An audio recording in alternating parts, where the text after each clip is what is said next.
Bonjour tout le monde, merci de nous rejoindre pour le dernier jour du séminaire.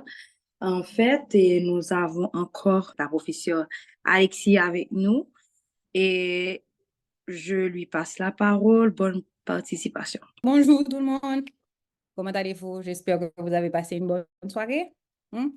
Nous allons continuer avec nos discussions, notre exploration des représentations de la violence sexuelle dans les œuvres littéraires et la musique haïtienne. Bon, je suis déjà un tout petit peu triste parce que quand même, hein, c'était 2 bons jours ensemble et c'est presque la fin. Et j'avais proposé qu'on débute cette séance-ci avec vos questions, mais je ne sais pas s'il y en a, ou bien est-ce qu'il y en a qui peuvent, pardon, si les questions peuvent attendre, peut-être que quand on prendra la pause tout à l'heure, vous pourriez les poser.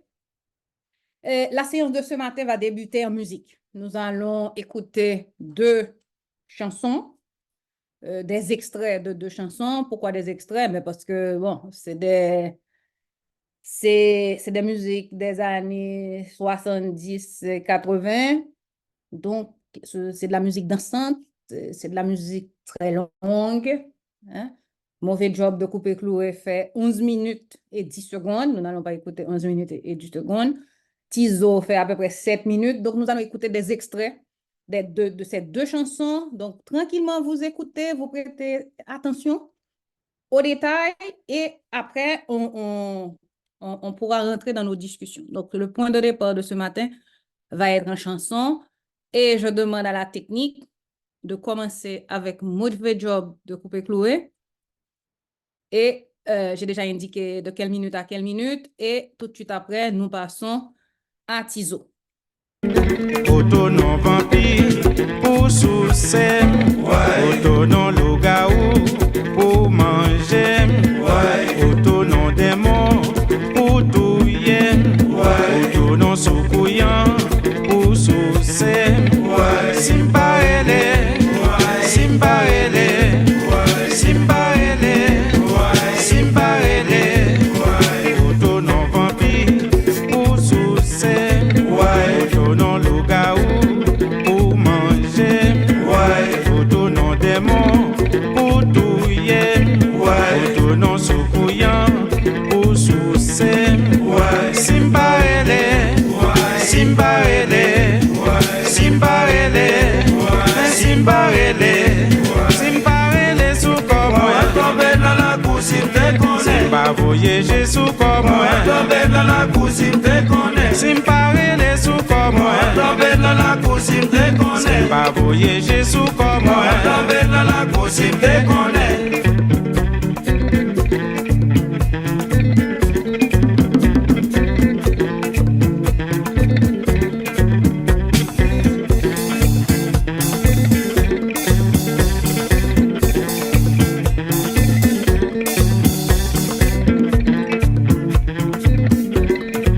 Mes amis, à la caca pour laver caïtéa. À la caca pour laver caïtéa. M'trouve m'chauffer. M'fait toute une semaine. M'dé un vieux Bogota pour mouler. Pas à joindre. À la fin, m'vini compter avec un camarade qui relait chasse-rame. Il dit me couper. Quel a pas fait? Il dit mon cher papa, fait toute une semaine de vieux Bogota, je vais joindre. C'est dit mon cher, mon vieux ami, mon vieux Bogota, laissez-moi faire le baoul. Là, avec moi, je vais faire connaissance avec les amis. Les amis, on va me clé. Mettre l'eau, mettre l'huile, mettre gaz, mettre stade, cavoute, cavoute, cavoute. Aïe aïe aïe, démarrer. Aïe aïe aïe, virer, on fait toute une journée. Bah faire 5 centimes. À la fin, par contre, ça vient arriver. Nous prendre 5 pannes caoutchouc. Bon Dieu, pour moi, me lever panneau. Je dis bon, ma fond dernier viré pour moi, comme ça y est. Tombe virer, on. Vire comme d'adou son chauffeur des noces. Ma plate sonne. Pop, pop, pop, pop, pop, pop, pop, pop, pop, pop, pop. Oh oh. Pas jouer une personne qui fait. L'élève 6 ans dit bon, m'apporte la caille moi. Alors comme d'habitude, toujours passer la caille maman. Toujours le petit something. Montre qu'à maman petit something non. Dit bon m'val la caille. Maman me dit gardez nos petites. Koto ou fou était toi. Il va mon bout non. Bien ben maman. Déjà là déjà. Tout là. Président moi. Je vais la caille moi, m'arrête la caille moi. M'embrasser madame moi. Déshabiller moi, petit douche l'eau tiède moi. Monter table moi, manger. Oh, mal habillé comme sous cabane quand on table font qui dormir. Femme dans souke moi. Il dit mais levez, levez. C'est notre travail au venir. Pas venir dormir ici. Levez, levez, levez, levez. C'est notre travail au venir. Dit oui, mes amis s'arrêtent pour moi. Oui, tous nos crayons. Femme dans ses sous, c'est la sous. À la fin, c'est obligé de les embrouiller. La police. Pitié. De sang. Mes amis, pas capable.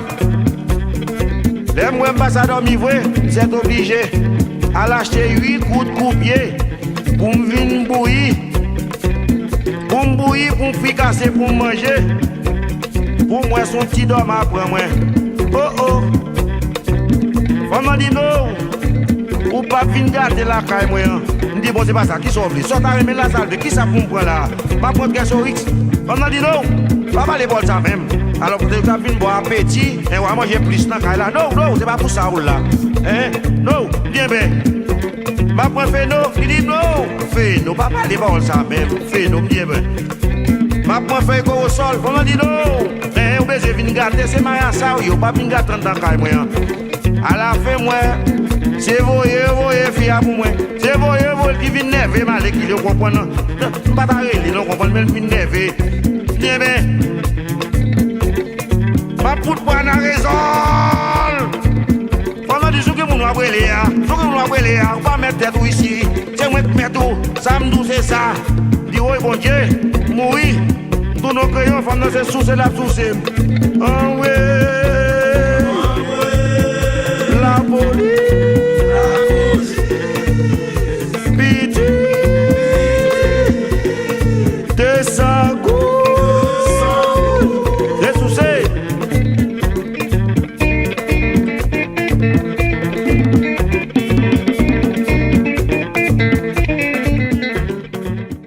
Merci pour mauvais job de couper clouer. On va s'arrêter là.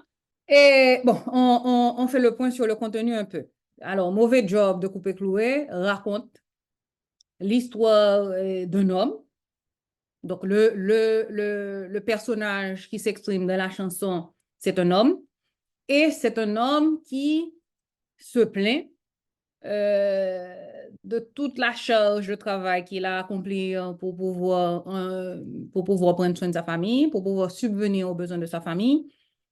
Et qui est en plus hyper sollicité chez lui par sa femme, qui est très peu sensible à sa fatigue, est très peu sensible à la pénibilité du travail qu'il accomplit, puisqu'il est un chauffeur de taxi, donc il passe ses journées derrière le volant, qu'il conduit les clients d'un point à l'autre de la ville, alors qu'il fait chaud, alors qu'il a des pannes de pneus de temps en temps. Donc, c'est quelqu'un qui fait un travail pénible, physiquement épuisant, et qui, lorsqu'il rentre chez lui, ne peut pas se reposer parce qu'il est marié à une femme qui insiste pour que, qui insiste pour que le couple ait une vie sexuelle active, épanouie, alors que lui, il est trop fatigué pour pouvoir répondre à l'intensité de la demande à la demande de sa femme, à la demande de sa femme. Donc, ça nous raconte un peu ça. Et alors, c'est une chanson, n'oubliez pas, c'est une chanson dansante qui appartient au registre de ce que Coupé Cloué a inventé et qui a pour nom le compas mamba. Donc, c'est un compas ça fait partie du compas direct, mais un type de compas direct en particulier qui s'appelle le compas Mamba. Et une des caractéristiques de ces chansons-là, c'est qu'il y a toujours à un moment donné un narrateur qui prend la parole et qui fait une prêche par rapport à un sujet quelconque. Et dans le cas, pour cette chanson-là, cette prêche-là a porté sur justement cette insensibilité de la femme qui refuse de prendre en compte l'état physique du mari. Alors, on a tendance à rire quand on écoute cette chanson. C'est peut-être le premier réflexe. Et pourquoi c'est le réflexe? C'est parce que c'est exactement comme ce que l'hérisson a fait avec Zoni. C'est le narrateur nous raconte cette histoire et il le fait vraiment de façon très drôle. C'est très, très drôle. La tonalité des voix, il joue à la fois le personnage de l'homme et de la femme et il ajoute des tas d'onomatopées dans la narration qui fait qu'on s'amuse. Donc, le taxi, c'est pom, pom, pom, pom. Le passager qui arrête le chauffeur, c'est pchit, pchit. Et il y a beaucoup de sons de ce genre qui amusent et qui peut nous faire passer quelque part à côté du message central. Et même lorsqu'il est question du message central, c'est pareil. Ce mari qui se plaint, ce mari qui crie au secours, j'espère que vous avez bien écouté cette partie-là, parce que c'est le mari qui dit « En ouais, la police, justice ». C'est dit de façon… Pardon. Si vous avez l'habitude d'aller en province, c'est lorsqu'on se tient sur une colline et qu'on appelle quelqu'un qui se trouve de l'autre côté. Donc, on doit pousser la voix pour appeler au secours. Donc, il appelle au secours. Donc, nous sommes là, nous, en train d'écouter la chanson. Nous sommes pris à témoin par le narrateur. Et en plus, c'est un narrateur qui nous appelle au secours parce que le mauvais job qu'il doit faire, c'est un mauvais job parce qu'il est trop fatigué pour pouvoir le réaliser. Donc, il se plaint de la dégradation de sa condition physique. Il nous dit qu'il a le vertige. Il nous dit qu'il a considérablement maigri. Donc, il nous raconte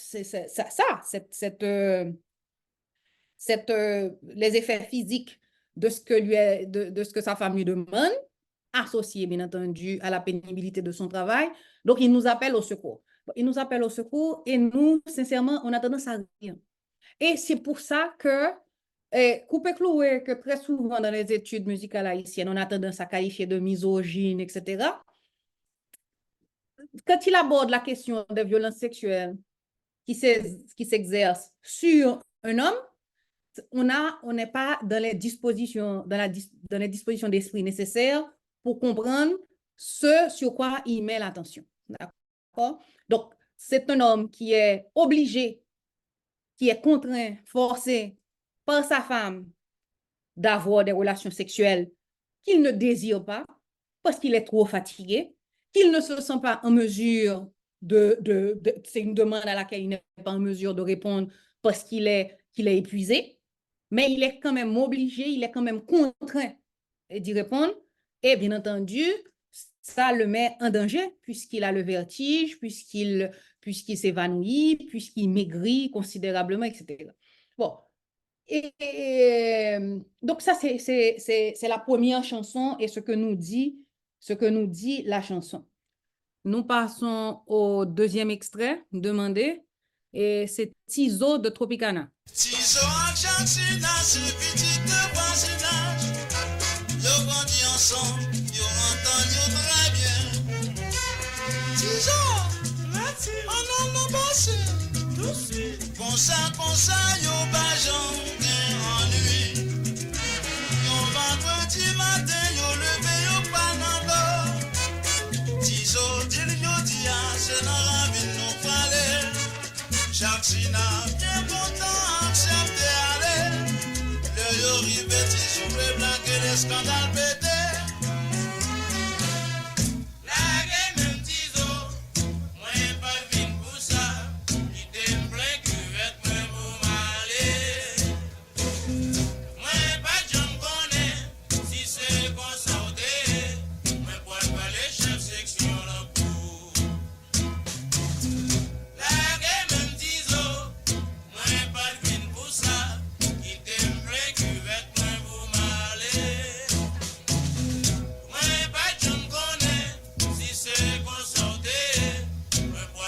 chef section en pour.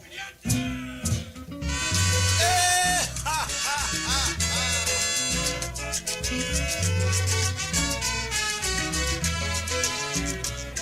Tizo, ou malhonnête,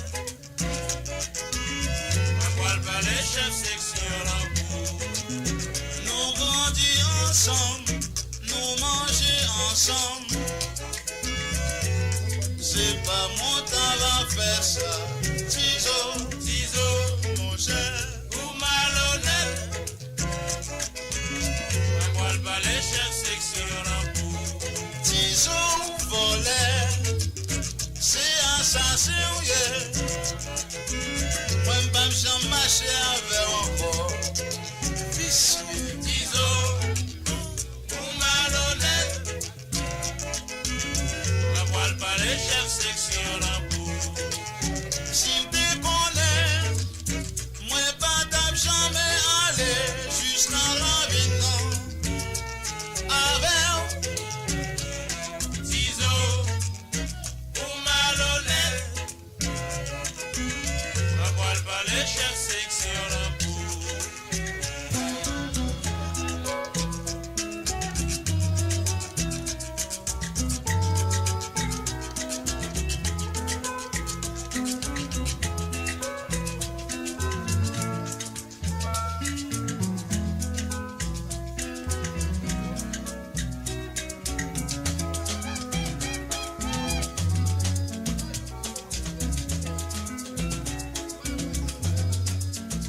Tizo, Tizo, quittez-moi pour de nos Tizo. Ouais, chercher juste la caille maman. Ou Tim Jodi à nous parler de la ravine. Faut confiance, mal ensemble avec au Tizo. L'arrivée ou fait mon pile méchanceté. Ou bon calotte. Ou bon coup de poing. Ou bon petit tape.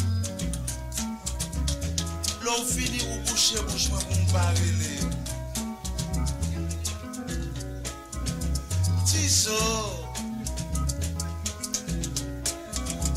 Joseph, la game nous souple Tizo. Ma pour les chefs section me fait l'arrêter. Assassin, assassin de nerfs. Vicieux, colère. Tizo, aïe aïe aïe Tizo, aïe Tizo, ou mettre double Tizo, double pour mon Tizo souple, ou mettre double Tizo, aïe aïe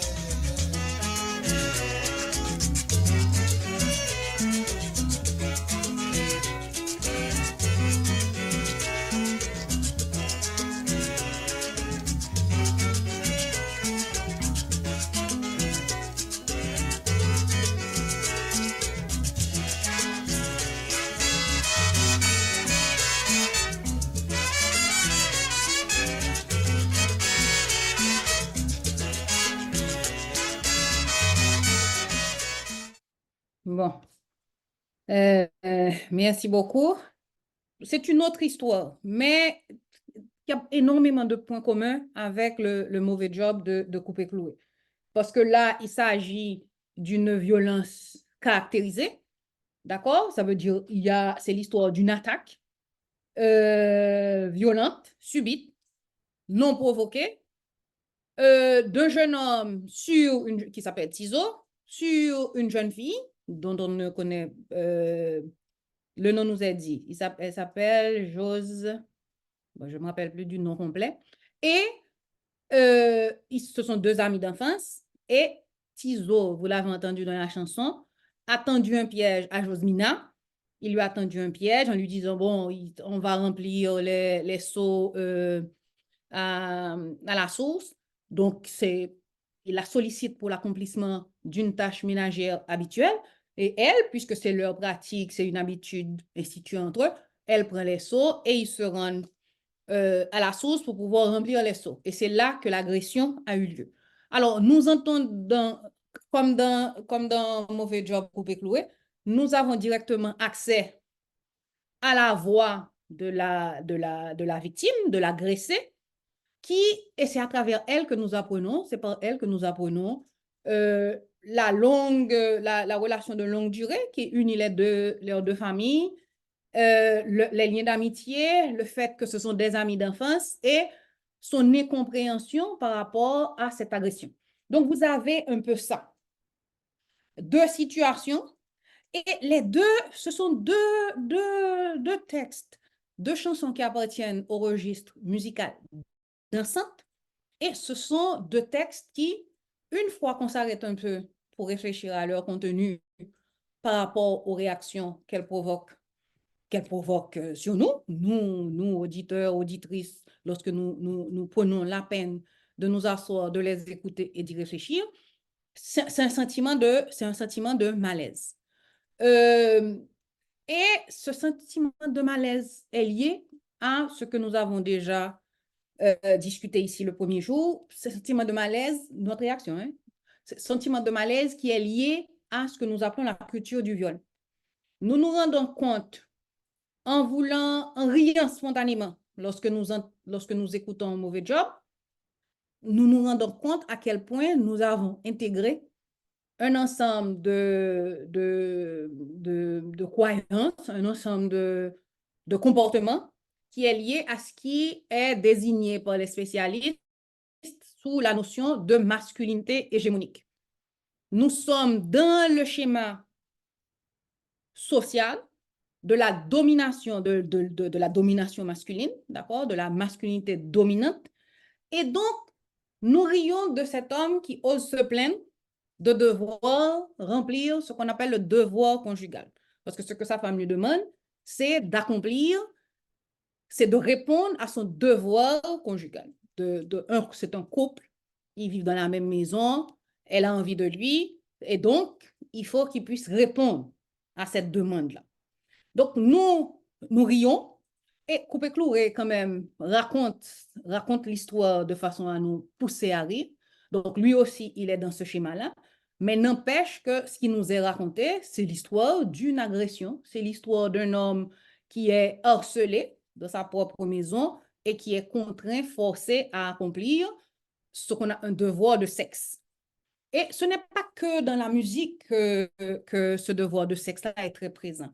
Hier, je vous ai parlé je crois qu'on a montré l'extrait, le dialogue dans Le Cri de l'Oiseau Rouge, le dialogue entre Granifé et Sophie Kako. Et dans ce dialogue-là, justement, quand elle parle de sa phobie sexuelle, quand elle parle de son mariage, et quand sa grand-mère lui pose la question de savoir si elle a une vie sexuelle avec son mari, elle dit oui, elle n'a que lui pour la protéger, puisque sa mère l'a chassée de la maison. Donc, elle a épousé Joseph. Elle n'a que lui pour prendre soin d'elle. Elle n'a que lui pour la protéger.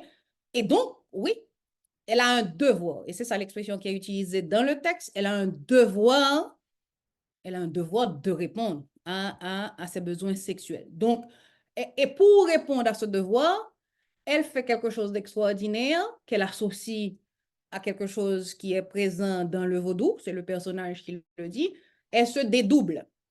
Elle est là et pas là en même temps. Donc, elle devient deux personnages différents, celle qui est au lit avec le mari, alors que son esprit est ailleurs et au fond, elle n'est pas dans. Elle n'est pas dans le moment, elle n'est pas dans l'action et c'est la seule manière pour elle de supporter ça. Et dans le livre, c'est la même chose pour la mère.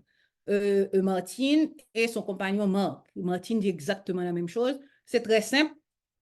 Elle se dédouble, elle n'est pas là. Et Annick Laens, de manière très, j'allais dire cynique, mais bon, c'est pas Annick Laens, c'est le personnage Nathalie dans Guillaume et Nathalie.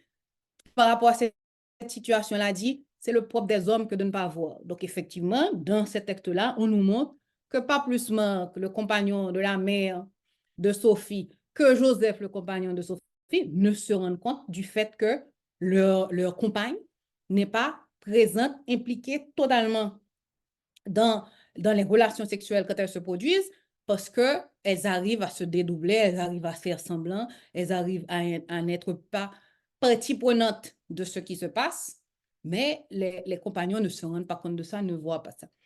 Et donc, le point, c'était qu'on est qu'on est pris dans ces pratiques, qu'on a intégré l'idée de la domination.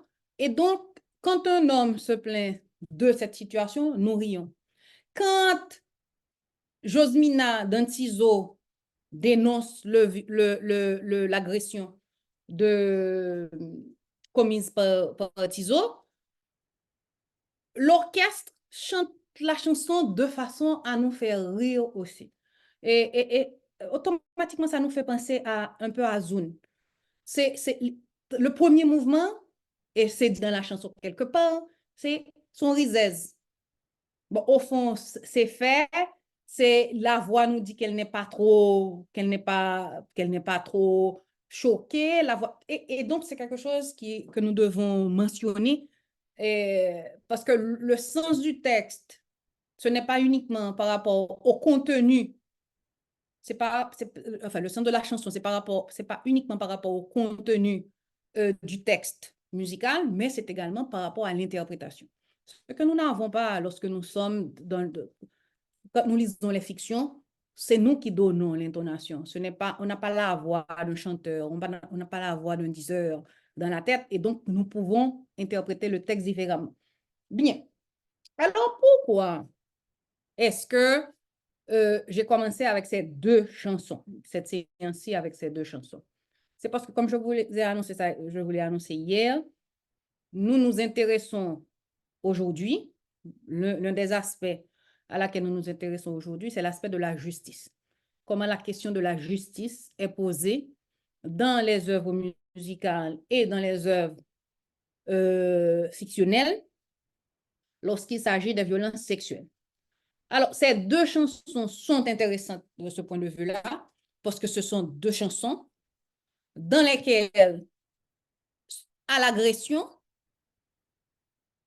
est proposé un recours à la justice, un recours à la police. Nous rions, parce que quand le chanteur nous dit « Allô, la police », etc., nous ne le prenons pas de manière littérale. Quand il dit « au secours », nous ne le prenons pas de manière littérale. On se dit, bon, oui, il est excédé, etc. C'est une façon de manifester justement ce trop-plein et cette sursollicitation et son épuisement. Mais nous savons quelque part, et ça c'est culturel aussi, que le fait pour le personnage de dire « Allô la justice, allô la police, au secours », nous savons bien qu'il n'a pas l'intention réellement de s'adresser à la police pour ce genre de choses. Et ça, c'est culturel, parce qu'on devrait pouvoir le prendre au mot, mais nous savons que ça ne va pas se passer de cette façon-là. Et donc, le fait même que ce soit comme des espèces de formules de rhétorique, que cet appel à la justice, nous force un peu plus à rire, c'est ce qui arrive, nous force un peu plus à rire lorsque nous écoutons cette chanson. Dans Tizo de Tropicana, c'est différent. Parce que Josmina, quand même, dit très clairement à Tizo qu'une fois, elle va rentrer, et une fois rentrée, elle se rendra au poste de police pour porter plainte. C'est dit. Elle dit, m'a porté plainte pour vous, la police m'a porté plainte pour vous. Bon, elle va en parler à sa famille, elle va en parler à la police, et donc, il y a une demande de justice. Et une demande de justice qui prend une forme beaucoup plus explicite que dans la chanson Mauvais Job de Coupé Clou. Alors, si vous avez l'habitude d'écouter les chansons de Coupé Cloué, vous pouvez comprendre un peu pourquoi on a cette réaction-là quand il dit « Allô, au secours », etc. Parce que le même Coupé Clou a une autre chanson qui a pour titre « Madame Marcel ». Et dans cette chanson-là, c'est la femme qui a amené son mari au tribunal parce qu'elle n'était pas du tout contente d'un geste que le mari a eu au cours d'une relation sexuelle. Et une fois arrivé à la police, vous tous, vous savez ce qui s'est passé. La police dit, mais qu'est-ce que vous venez chercher là? À quoi est-ce que vous nous mêlez? C'est vos affaires privées. C'est une affaire de mari et de femme. Donc, et en plus, Madame Marcel, c'est une fillette Lalo. C'est la version féminine de Toto Macoute. Et donc, oui, elle peut arrêter son mari parce que son mari a eu un geste qu'elle juge inconvenant. Mais comment dire ça? Nous savons qu'on a affaire à une parodie de justice. C'est pas parce que le mari a eu un geste que Mme Marcel juge inconvenant que sa plainte est prise en considération. C'est par rapport à son statut d'autorité, de chef, qu'une suite a été donnée. Donc, ce qui se passe dans Tizo, c'est différent parce que ce n'est ni dans la musique, ni dans la littérature, la question de violence sexuelle associée à la justice n'est pas une chose courante.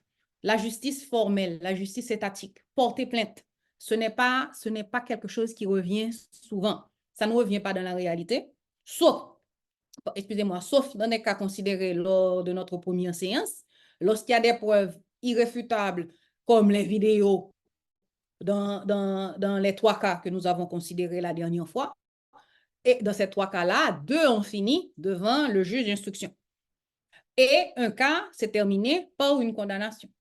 Le cas du député Dumont s'est terminé par une condamnation. Il a passé 4 ans en prison, même si finalement, il a pu trouver un juge au bout de 4 ans qui a cassé le jugement, ce qui lui a permis de sortir de prison. Les jeunes qui ont commis le viol collectif, 2 d'entre eux ont été arrêtés par la police. Ils ont fait l'objet de présentations au public, etc. Pour le 3e cas, le cas est récent. Rien ne nous est dit sur les suites qui vont être données à cette histoire. Mais dans la réalité, on a recours très rarement à la justice dans les cas de violence sexuelle. Dans la littérature et dans la musique, c'est la même chose. Mais il y a les 2 que nous venons d'écouter, dans lesquels la référence à la police, la référence à la justice est faite. D'accord? Bon, alors, ce n'est pas parce que, et c'est pour ça que j'ai retenu ces 2 chansons, ce n'est pas parce que le recours à la justice formelle ou à la justice étatique n'est pas dans les normes et dans les pratiques qu'il n'y a pas une demande de justice. Parce qu'il y a une demande de justice. Et c'est dans les œuvres théâtrales. Et pour la période contemporaine, que nous trouvons dans la littérature haïtienne des pièces de théâtre dans lesquelles la question de la justice est posée. Mais comme je vous ai dit, pas une question de justice étatique, pas une question de justice légale. C'est une prise en main de la justice par ceux et celles qui sont les agressés et qui décident, bien entendu, de se venger, qui décident eux-mêmes de se faire justice parce qu'ils n'ont pas d'autre recours. Ils savent que ça n'ira pas plus loin, ils savent que la justice ne réagira pas, ils savent que leurs agresseurs vont continuer et peut-être même recommencer. Et donc, à ce moment-là, nous avons un ensemble de pièces de théâtre et dans lesquelles cette question-là est posée. Une prise en main de la justice par les agressés. Et je vais voir avec vous quelques extraits qui est le fait d'auteurs, comme je vous ai dit, contemporains. Et nous verrons un extrait, j'espère que tout est bien, un extrait de La Flambeau de Faubert Bolivar. La pièce de Bolivar, c'est une pièce qui date de 2014. C'est une pièce qui a reçu la mention spéciale du Prix des Chants. C'est une pièce qui a eu une adaptation pour la scène sous forme, une réécriture en opéra réalisée l'année dernière et qui a été représentée au Canada. Donc, c'est une pièce dont on a beaucoup parlé. Et c'est une pièce qu'il faut lire comme toutes les œuvres que je vous propose. Parce que cette pièce-là, c'est une met en scène ce que j'appelle la justice parallèle. suite à une agression sexuelle. Donc, la volonté de l'agressé de voir reconnaître l'agression subie et de voir cette agression punie. Alors, ça nous raconte grosso modo quoi? Pardon. Une jeune femme qui symbolise le peuple arrive dans cette famille où il y a un monsieur, un politicien, un monsieur qui rêve de la révolution, un monsieur qui se propose de changer la vie du peuple parce que finalement, dans ce pays, nous devons diriger et gouverner pour le peuple. Et donc, ce monsieur est en train de préparer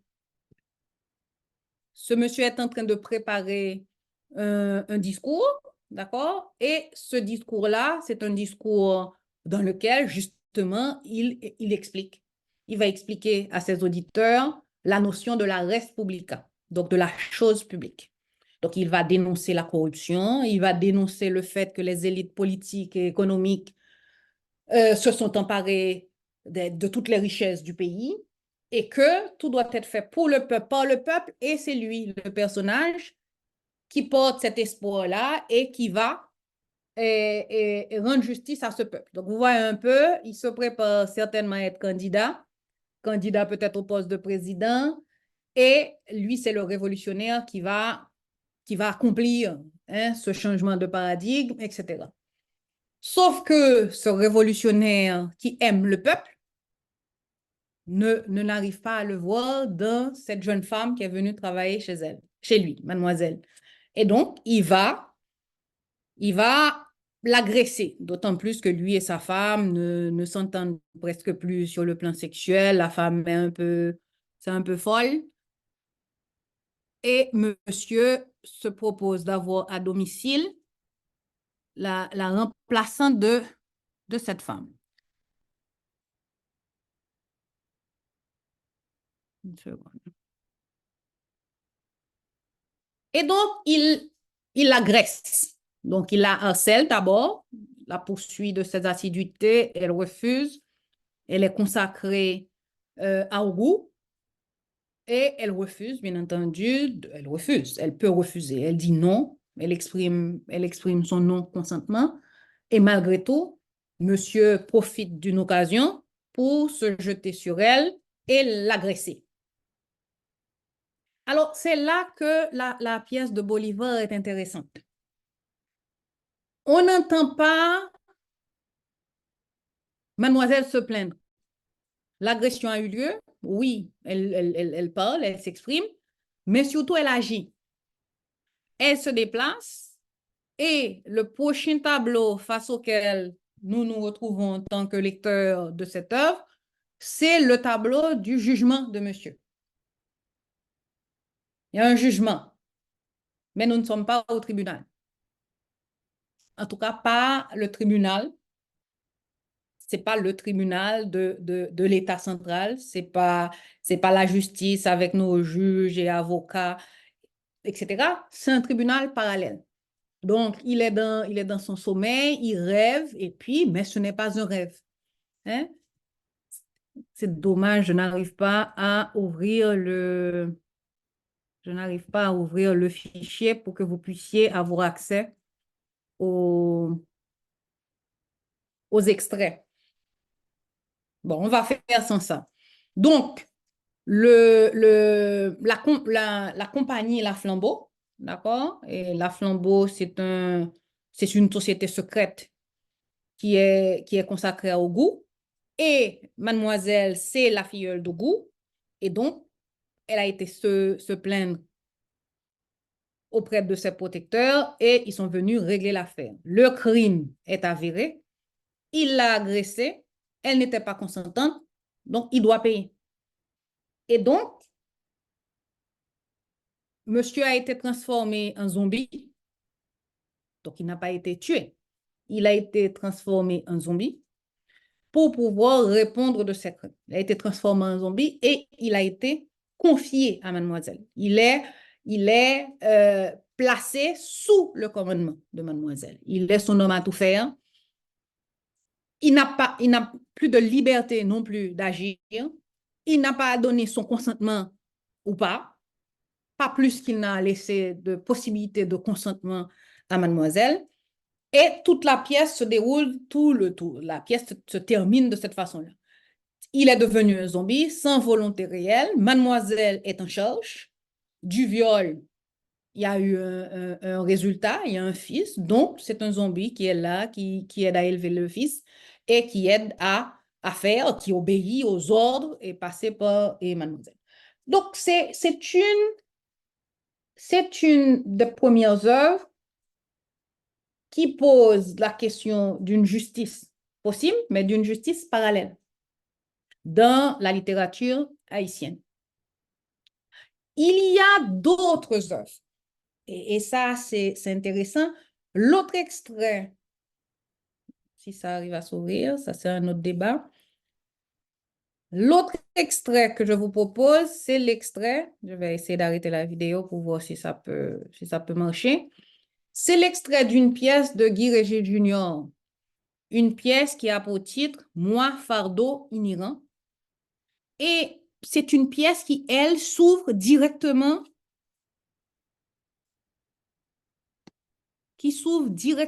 sur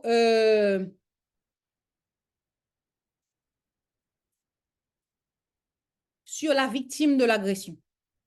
Dans la flambeau, on voit arriver mademoiselle sur son lieu de travail, on la voit occuper sa nouvelle fonction.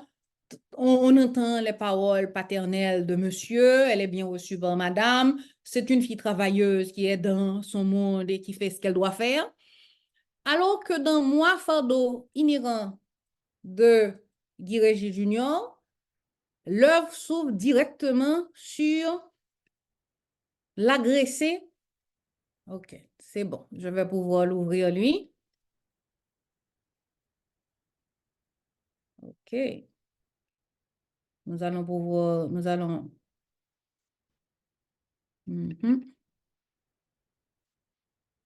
Attendez. Nous allons avoir accès au moins à ça. Est-ce que vous voyez le texte? Ok, magnifique. J'aime pas les exposer sans texte parce que ça, c'est... Voilà. Vous pouvez avoir accès à l'entrée de ce texte-là qui est mis en accès libre sur Internet. Donc, quand vos fichiers vous posent problème, c'est intéressant d'avoir recours à ces textes disponibles en ligne. Donc, c'est un texte qui a été publié en 2011 chez l'éditeur attitré de Guy Régis Junior, chez les Solitaires Intempestifs, qui publie essentiellement des pièces de théâtre.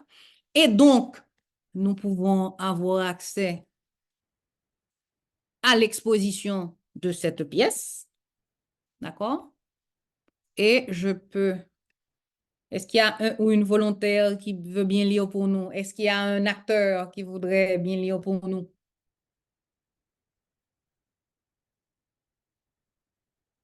Ah,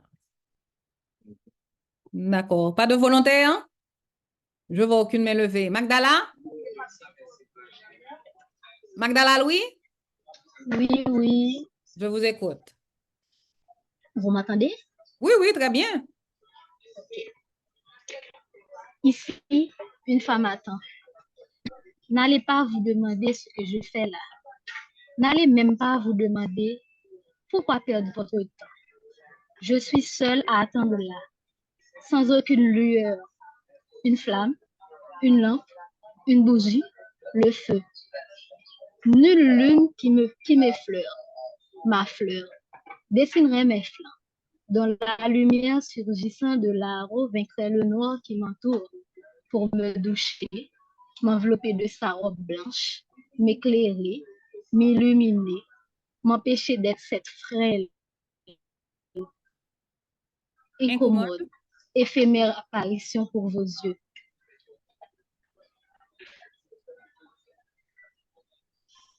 Je suis seule avec moi-même dans cette rue Je des suis sauvages. seule avec moi-même, dans cette rue des sauvages, que les autres, que tous les autres ont préféré laisser fuir.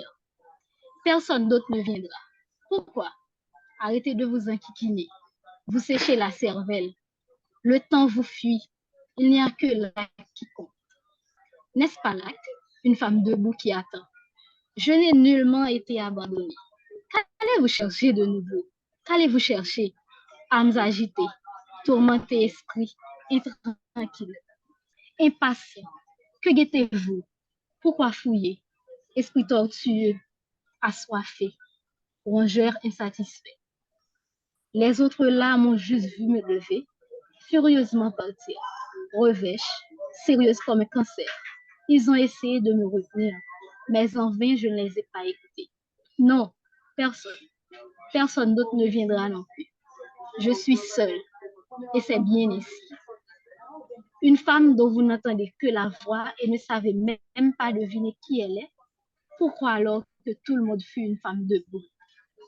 Une femme qui, comme tant d'autres, voudrait bien d'être entre ces quatre murs, s'acclimater comme un animal encagé, se cloîtrer comme une humble et convenable prisonnière, se fermer, boucher sa bouche, prendre sa place parmi les vaincus qui s'en vont dormir pour attendre que demain, dans la lumière blanche ressuscitée, qu'ils continuent à exister encore, en attendant encore d'être heureux pour leur destin, leur souffle, dans le jour qui pourtant libère de la prison, de la profondeur de la nuit, alors que celle-là s'allume dehors.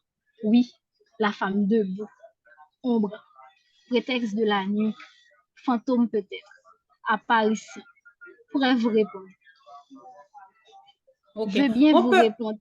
une seconde, on peut descendre un tout petit peu plus. OK. Et aller à partir de il y a longtemps depuis que j'attends. Ok. Il y a longtemps depuis que j'attends, longtemps que je butine de mes pas, que je moque cet emplacement, mon cœur battant jusqu'à son propre engorgement, mes pieds trépignant d'affront, de saleté, d'orgueil. C'est ici qu'ils m'ont dit, ici qu'ils logent, cet homme, cette charogne, ici, mes yeux rivés devant sa lucarne là-haut. J'attends son apparition de pied ferme. Laisse, tu n'y peux rien. Toi, tu n'y peux rien. Ils ont tout fait pour me retenir, m'empêcher. Elle en premier, ma mère, les voisins qui l'ont toutefois aidée, cherchant à me retenir, craignant pour moi que je me fasse engloutir, qu'ils me soustraient.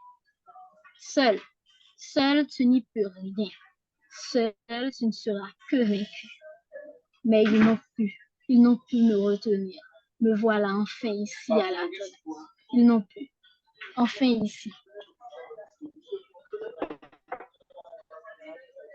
Il ne m'échappera pas, je dis. Car je dis, il ne m'échappera pas. Effacer, l'effacer, certes, mais que savent-ils de la haine en moi? Que savent-ils de ma volonté de puissance? Effacer, je dis, l'effacer, certes, parce que moi, jamais personne ne voit signe de férocité, d'affront, de méchanceté. Certes, ils ont eu peur que je me fasse défaire par lui, par ce sauvage qui s'y terrasse tout. L'effacer enfin.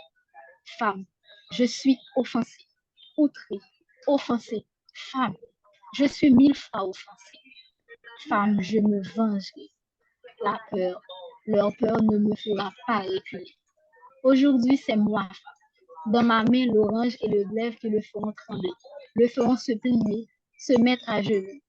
Moi, femme en personne, je le terrasserai celui-là. Je l'effacerai. D'accord, merci beaucoup.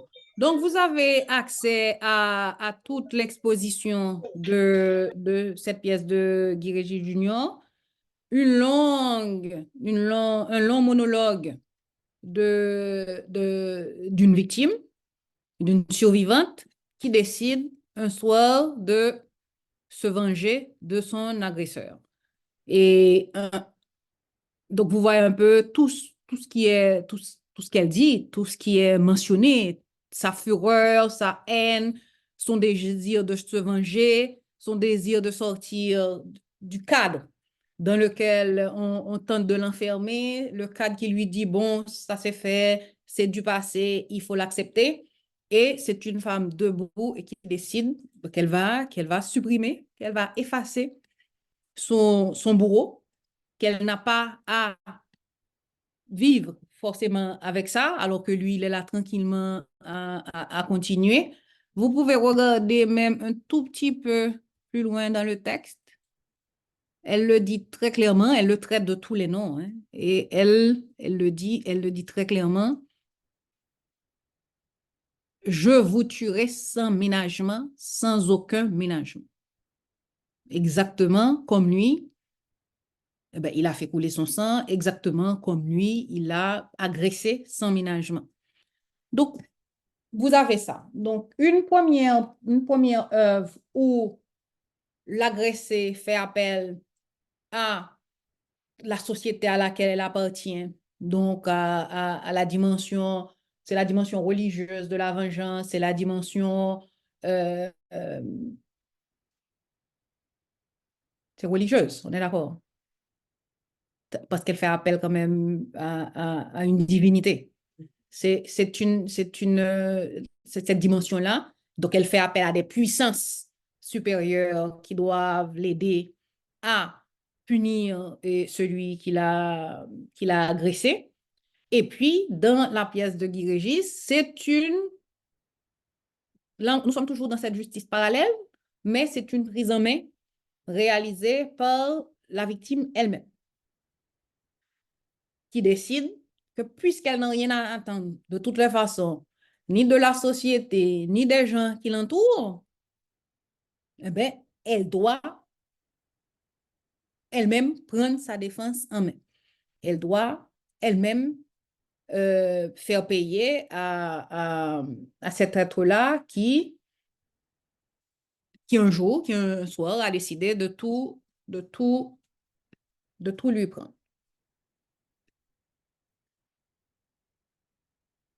Une autre pièce de théâtre, parce que comme je vous ai dit, c'est quelque chose que je trouve extrêmement intéressant, parce que ce n'est pas forcément dans les récits, pardon, ce n'est pas forcément dans les récits que cette volonté de justice et l'atteinte de la justice est mise en scène.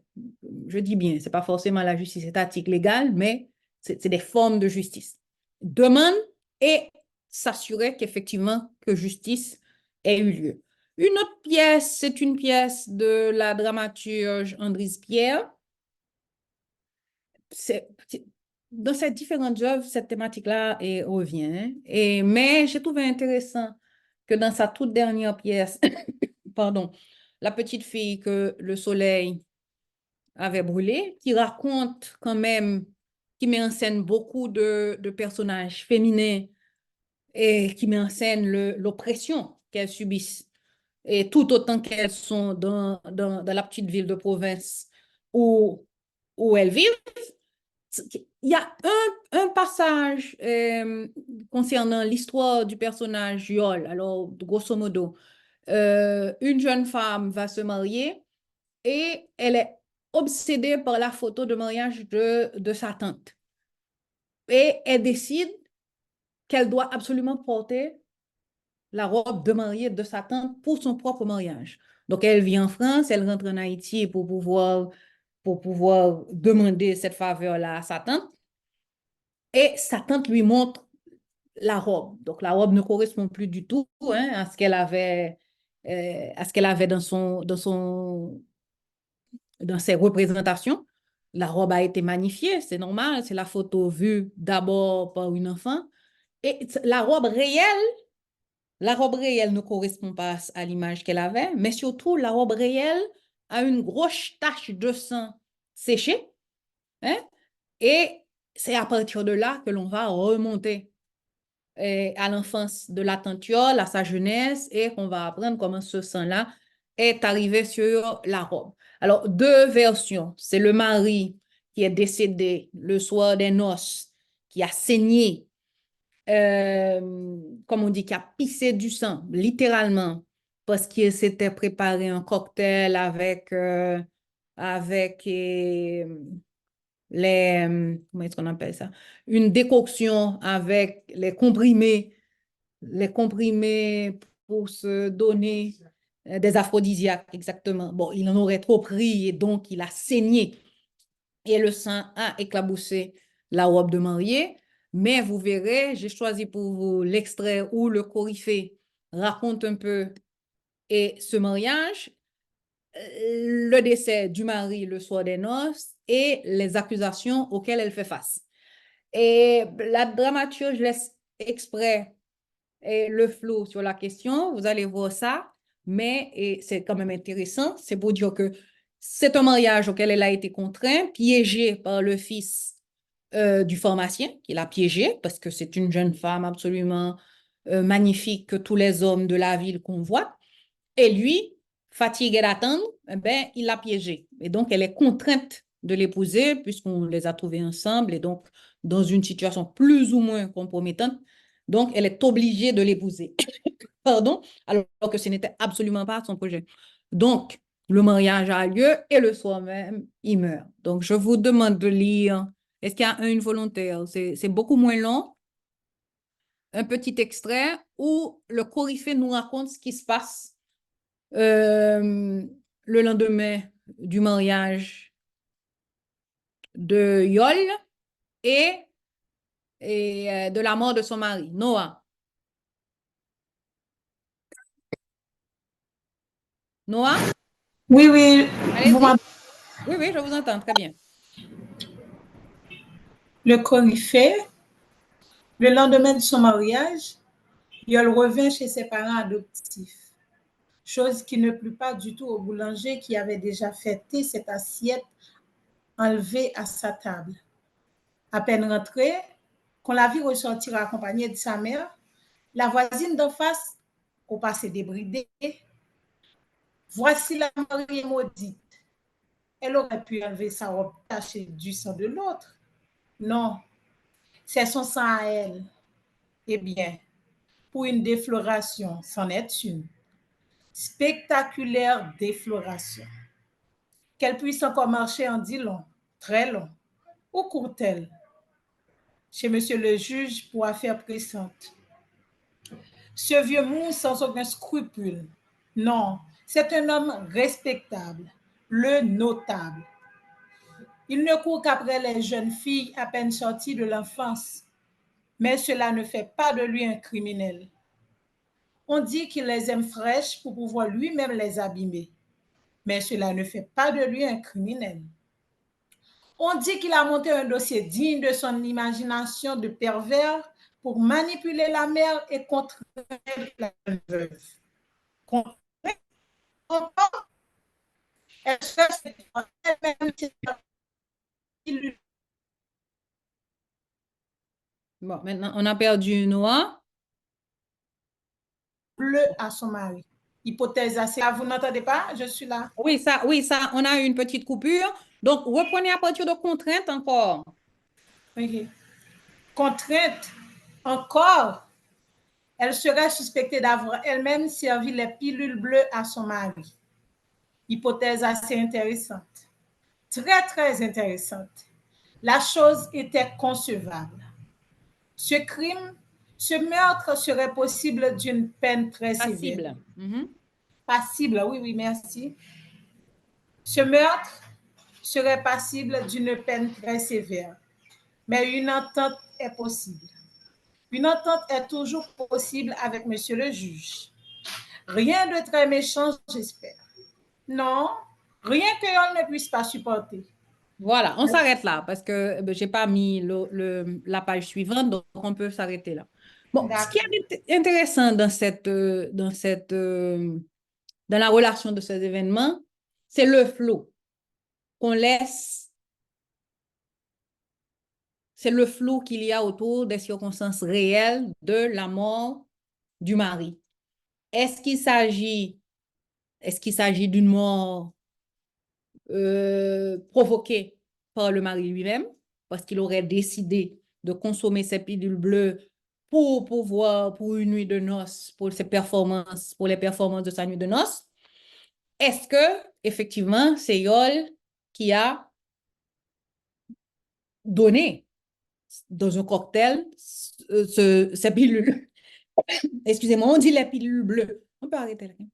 On dit les pilules bleues, donc c'est l'autre nom du Viagra. Donc, il aurait consommé une quantité telle que ça aurait provoqué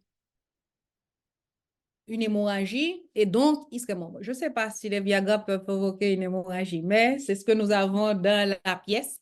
Et cette hypothèse, présentée par le Coryphée, est considérée comme une hypothèse intéressante et la chose est considérée comme concevable. Donc, c'est peut-être effectivement un crime, c'est peut-être effectivement un meurtre, on ne sait pas trop, mais toujours est-il que cet événement-là va constituer une arme entre les mains d'un juge très peu scrupuleux qui aime les très jeunes filles, et Yol est une très jeune fille, et voilà, et c'est comme dit, tomber de Charib en Silla. Elle échappe au premier mari imposé, et elle se retrouve à nouveau sujette à un chantage et avec un deuxième mari. Donc, cette robe fantasmée par la nièce, c'est à travers cette robe-là, comme à travers la Madeleine de Proust, que on remonte, il y a une remontée dans le temps, et que la nièce finalement se rend compte que cette tante-là cette photo de mariage qu'elle a toujours idéalisée, qui a nourri son imaginaire, ne dit pas la réalité de violence qu'il y a cachée derrière. C'est au théâtre. J'ai retenu, j'ai décidé de partir des chansons et puis pour arriver au théâtre, et en particulier le théâtre contemporain, parce que je trouve que sur une période de temps relativement courte, c'est une thématique qui est revenue souvent. La violence suivie d'une volonté de justice qui prend la forme, bon, puisque ce n'est pas une justice d'État, donc on va appeler ça des vengeances. La vengeance réalisée en recourant à l'aide de divinités, la justice réalisée avec une arme à feu, d'accord? Donc, et cette justice qui serait le résultat de la manipulation de médicaments, etc. Donc, nous avons, les imaginaires foisonnent et nous avons différentes propositions pour cette justice. Bon, ceci dit, je dois le dire, parce qu'il faut quand même respecter la vérité historique, ce ne sont pas les premières œuvres fictionnelles à mettre en scène des agressions sexuelles suivies de vengeance, de demande de réparation. Vous avez dans le recueil de Ida Faubert, le recueil de nouvelles Ida Faubert, que vous connaissez beaucoup plus comme poétesse que comme romancière ou nouvelliste. Vous avez, c'est son recueil qui a été publié au cours des années 50. Et le titre m'échappe là pour le moment. Et dans ce recueil-là, vous avez l'une des premières nouvelles qui a pour titre Comme en Europe. Je crois l'avoir mentionné et 2 ou 3 fois ces jours-ci. Ça va? Vous voyez le texte? Oui. Voilà. Cette nouvelle qui a pour titre, comme vous voyez, ce texte-là ne me pose pas de rôle. Vous avez, et je vous montre un peu cette nouvelle-là, d'Ida Faubert, que vous pouvez retrouver dans l'anthologie des œuvres d'Ida Faubert réalisée par Mémoire d'un crier. D'ailleurs, c'est de là que j'ai tiré cet extrait-là.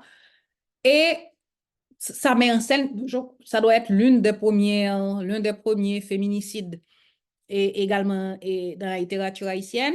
Donc, ça met en scène une histoire dans laquelle une petite servante harcelée par le chef jardinier de la maison où elle travaille,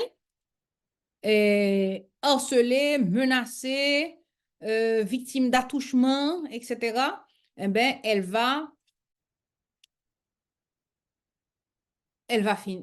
sera finalement tuée, parce qu'elle résiste, elle refuse. Et cette brute, ça vous rappelle quelque chose? C'est exactement l'expression utilisée pour Cadet Jacques dans Zoun. Cette brute, comme l'écrit la narratrice, d'accord, profite du déplacement du patron pour l'agresser. Et ça va tellement loin, elle résiste, c'est pas raconté, c'est dans l'implicite de l'histoire, elle résiste et elle finit par être tuée.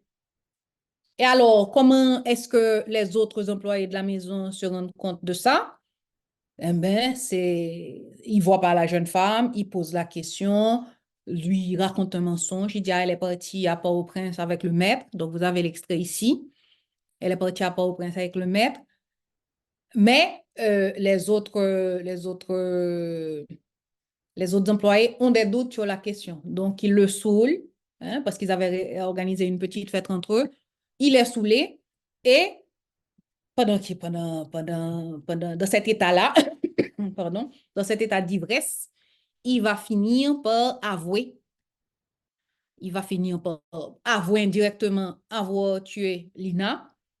Quand je dis indirectement, parce qu'il va regarder du côté du jardin où il l'a enterré. Et c'est ainsi que l'on va découvrir le corps de Lina dans la terre, hein, avec une blessure au couteau et faite au ventre. Et donc, vous avez cette petite partie-là. Oui, Lina, il s'agit de Lina. Non, attendez. Et voilà. Donc, vous avez sur l'écran la partie où vous raconte le meurtre. On retrouve Lina nue, enterrée nue, d'accord, avec une plaie béante au ventre. Et le pauvre visage gardait une expression d'horreur. Donc, vous voyez un peu comment ça s'est passé. C'est une agression qui va jusqu'au meurtre. Mais, bien entendu, ça ne s'arrête pas là. Est-ce que j'ai tout? Ça ne s'arrête pas là parce que les autres domestiques vont quand même le battre à mort. Voilà. Donc, il y a cette idée de vengeance. Mais bon, cette petite parenthèse, c'est pas non plus le tout. Il y a d'autres féminicides également dans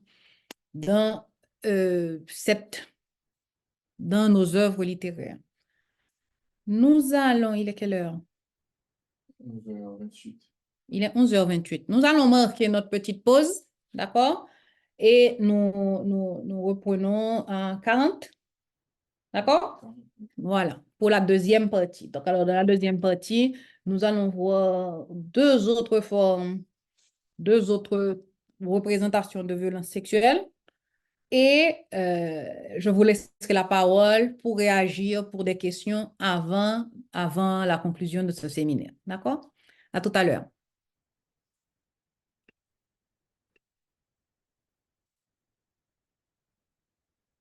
Je regarde un peu. D'accord. Donc, est-ce qu'il y a quelques questions? Est-ce que je continue?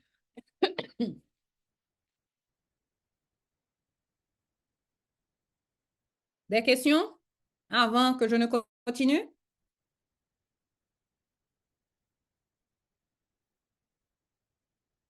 Non? OK. Non, pas de questions. Je vais continuer. Alors, je fais un peu le point pour ceux peut-être qui nous rejoignent, ceux et celles qui nous rejoignent que maintenant. Nous avons débuté la séance d'aujourd'hui avec en auditionnant deux textes du répertoire musical haïtien. Donc, ceux qui n'étaient pas là, ou bien ceux, excusez-moi, qui avaient des problèmes de son, peuvent les réécouter plus tard et chez eux, chez elles, pour pouvoir un peu mieux réfléchir au texte, mais un peu mieux comprendre un peu ce qu'ils ont entendu par la suite. Nous avons débuté avec l'écoute de Mauvais Job de Coupé Cloué, un texte dans lequel un mari se plaint des exigences sexuelles de sa femme, alors qu'il accomplit un travail extrêmement pénible qui ne lui laisse pas suffisamment d'énergie pour pouvoir répondre à ces exigences. Donc, c'est une chanson, comme je dis, qui suscite de manière spontanée le rire, mais quand on s'arrête un peu pour l'écouter, nous voyons bien qu'il est quelle expression, qu'elle exprime et la souffrance d'un individu pris d'une certaine idée du devoir de sexe qui vient avec le mariage. Donc, il y a dans l'imaginaire du mariage l'idée que nous avons des obligations. Or, si les individus ne sont pas en mesure de remplir certaines obligations, si on n'a pas envie, c'est pas parce que c'est le mariage qu'on peut pas dire non aux demandes de sexe, c'est pas parce que c'est le mariage qu'on a un devoir de répondre à un besoin de ce type-là. Donc, dans cette chanson, le narrateur appelle au secours, appelle la police, et nous avons considéré une autre chanson, Tizo, où cette fois-ci c'est une narratrice qui est agressée par une amie et qui, elle, dit qu'elle va, une fois rentrée chez elle, qu'elle va se rendre au poste de police, qu'elle va en parler à ses parents, qu'elle va porter plainte à la police. Et à partir de là, nous avons fait un ensemble de considérations sur cette idée de violence sexuelle et de représentation des violences sexuelles dans la musique et dans la littérature et cette idée de justice qui ne s'exprime pas souvent. Donc, ces deux chansons-là, oui, un récit en particulier et une nouvelle d'Ida Faubert, de la novelliste Ida Faubert. Et pour la période contemporaine, un ensemble d'œuvres dramatiques, un ensemble de pièces théâtrales dans lesquelles cette idée-là est reprise systématiquement.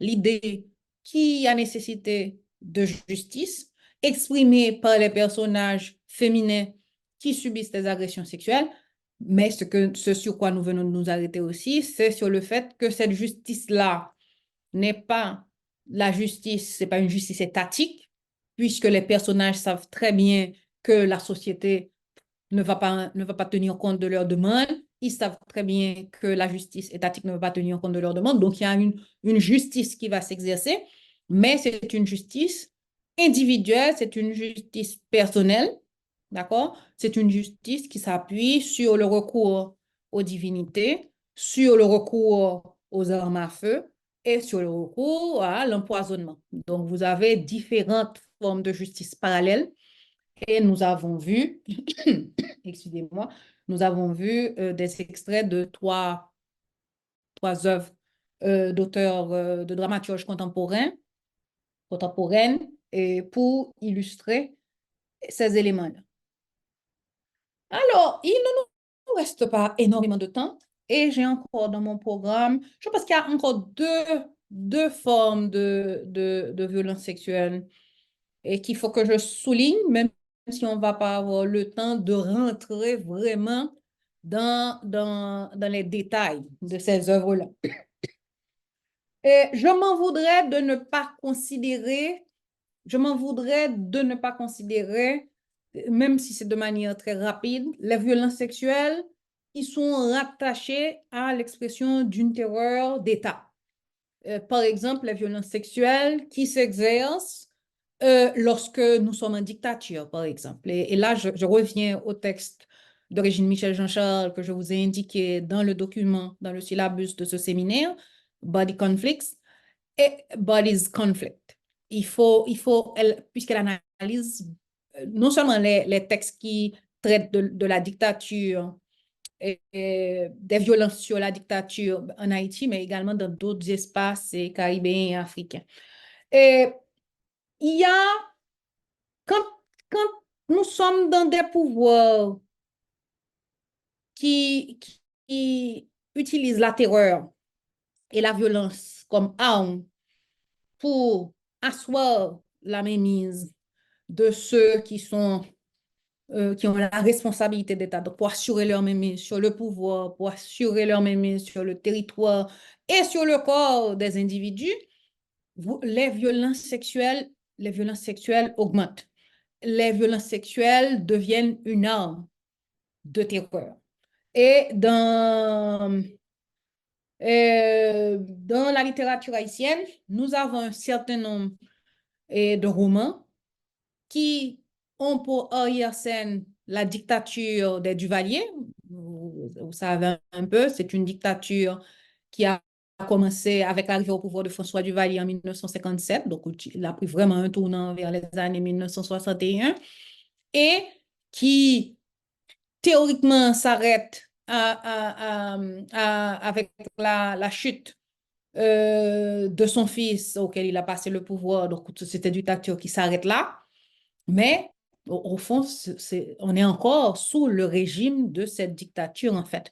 Parce que c'est une dictature qui a joué sur notre représentation collective du pouvoir, notre représentation collective des femmes, notre représentation collective d'énormément de choses donc c'est un pouvoir qui a joué sur notre imaginaire en rapport avec différents éléments pour construire un système relativement complexe de mainmise sur le territoire, sur les individus, basé sur la terreur et réelle et la terreur projetée éventuellement, ce qui pourrait advenir si pour, pour, euh, euh, pour construire un pouvoir absolument sans morale et sans éthique. Un pouvoir qui n'est pas au service du peuple, qui n'est pas au service de la population, mais au service d'un petit groupe hégémonique. Et encore, un groupe dans lequel même les membres de ces groupes-là sont constamment exposés au danger. Il y a plusieurs textes, parmi les plus connus. Je prends en compte des textes de femmes. Un des textes les plus connus, bon, et vous, que vous devriez connaître, donc c'est pour ça que je l'ai retenu, parce que si vous n'avez pas encore lu, il faut absolument noter dans votre bibliographie que vous devez absolument lire Amour, colère, folie de Marie Chauvet. Absolument. Pour avoir une idée de ce que cette terreur d'État peut sur le corps des individus et ce que cette terreur d'État, comment cette terreur d'État utilise les violences sexuelles pour leur mainmise sur les gens. Alors, pourquoi Mon colère folie ou pourquoi Saison sauvage de Kate Limans, qui est un autre texte et qui extrêmement angoissant. Les deux sont angoissants, mais le Saison sauvage de Kate Limans, c'est un texte extrêmement angoissant. Et c'est un texte qui vraiment rend compte quoi, de cette mémise, de cette emprise sur les individus et du fait que vous n'avez absolument, c'est pas uniquement un contrôle sur vos corps, mais que vous n'avez absolument aucun contrôle sur votre vie et un pouvoir qui a réussi à convaincre les gens qui n'ont aucun pouvoir non plus sur leur faculté d'imagination.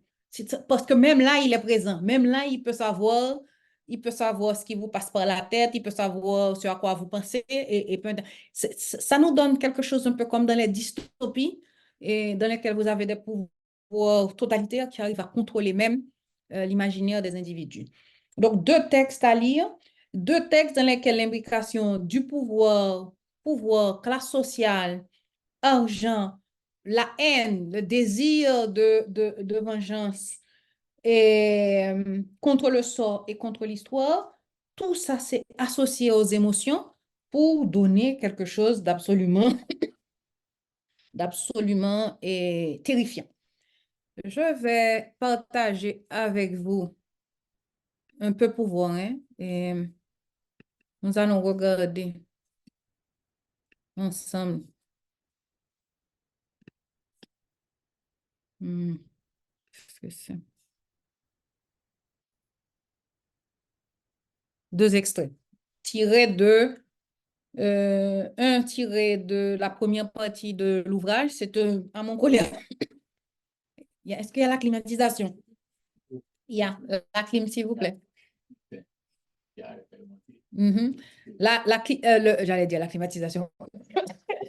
Le premier extrait, celui que vous avez sur l'écran, est tiré de la première partie de l'ouvrage, parce que c'est un ouvrage en trois parties, donc c'est trois histoires qui nous sont racontées, et ce sont trois histoires distinctes, même si elles se recoupent par la thématique, etc.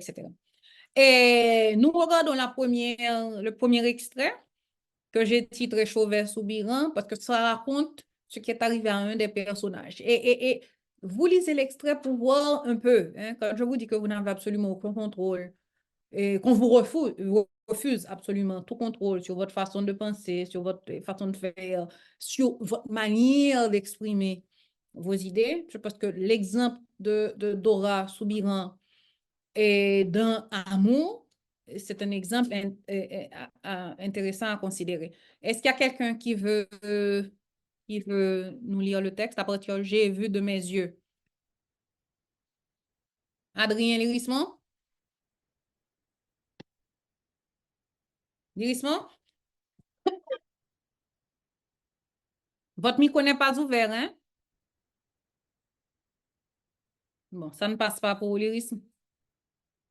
Est-ce qu'il y a un autre volontaire? Pathfinder 280. Est-ce que Pathfinder 280 vous ouvrez votre micro pour nous lire l'extrait, s'il vous plaît? Allô? Non, ça ne passe pas. Bon, alors vous avez beaucoup de problèmes là avec... Bon, alors j'y vais. Vous essayez à nouveau, Pathfinder? Votre micro est fermé, il faudrait ouvrir votre micro. Sinon, je ne vais pas vous entendre. Le micro est fermé. Noah. Bon, ça fait beaucoup de gens, mais vos micros sont fermés. Oui, oui. Vous m'entendez? Oui, maintenant, oui. OK. J'ai vu de mes yeux. Oui.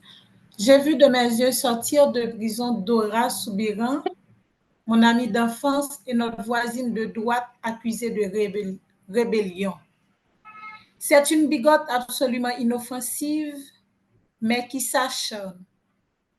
Malice ou non, a répété qu'elle n'a pour chef suprême que Dieu. Calédu aime qu'on le craigne et qu'on le lui montre.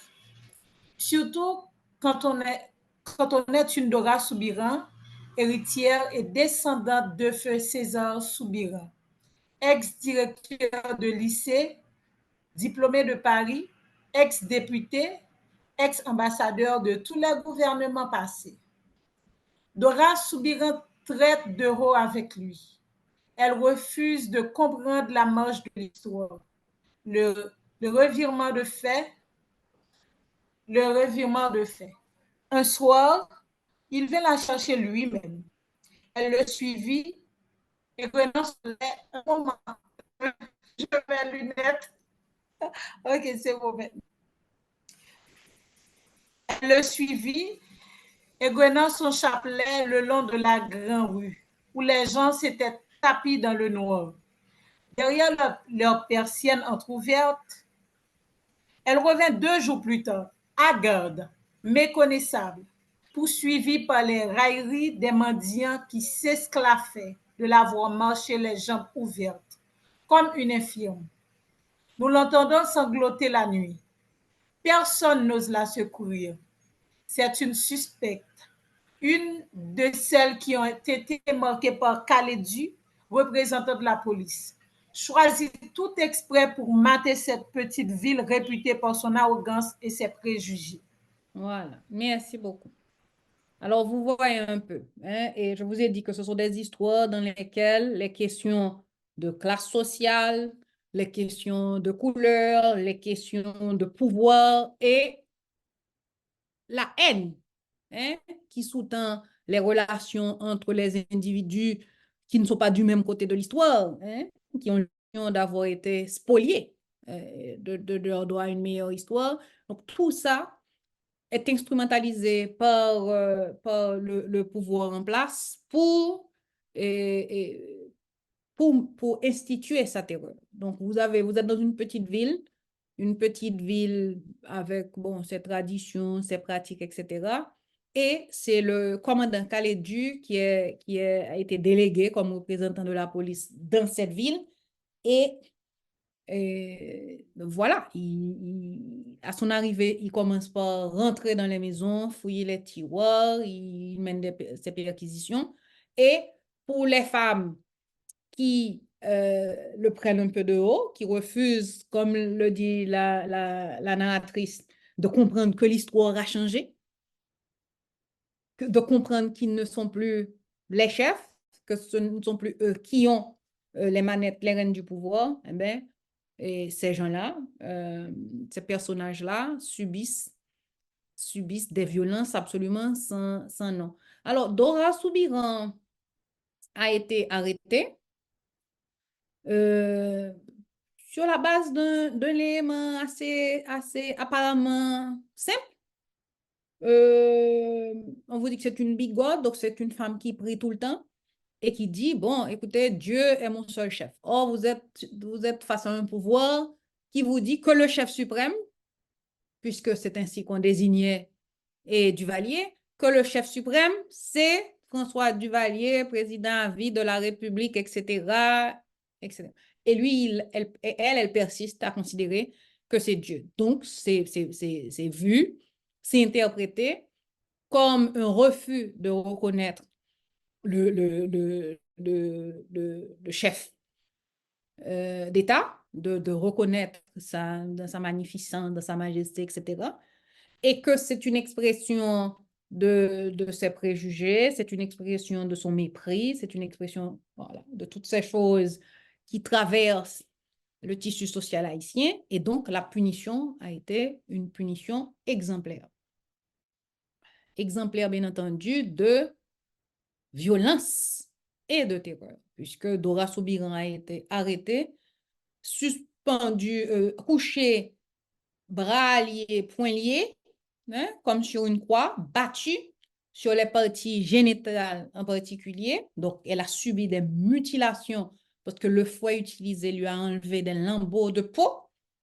Et ça s'est terminé par un viol collectif. C'est pour ça que les mendiants rient, parce que Khalidou, après avoir mutilé cette femme, eh ben, il l'a exposé, il l'a livré aux mendiants qui se sont défoulés sur elle.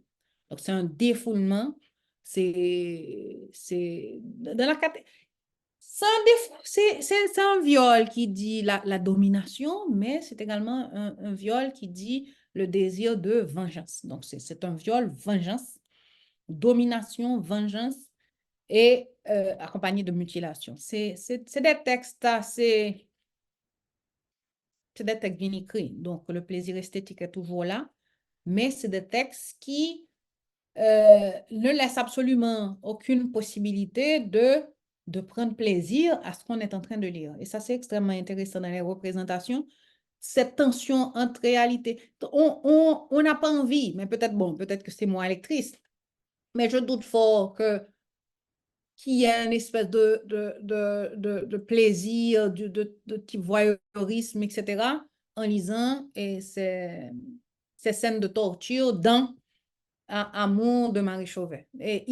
Par contre, des fois, oui, on peut lire ces textes de torture et puis c'est écrit de façon telle que le lecteur a du mal à s'empêcher, si ce n'est pas une lecture qui s'inscrit dans une logique très, très réflexive, une lecture critique, très consciente des enjeux de ces scènes, bon, ça peut donner lieu à certaines formes de voyeurisme. C'est des gens qui vont prendre plaisir à lire ces passages-là et à jouir de la violence et sexuelle qui est présentée.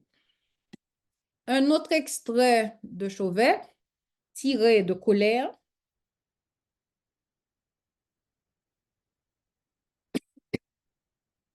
Bon, alors, non, j'ai 3 pages, mais on ne va pas lire les 3.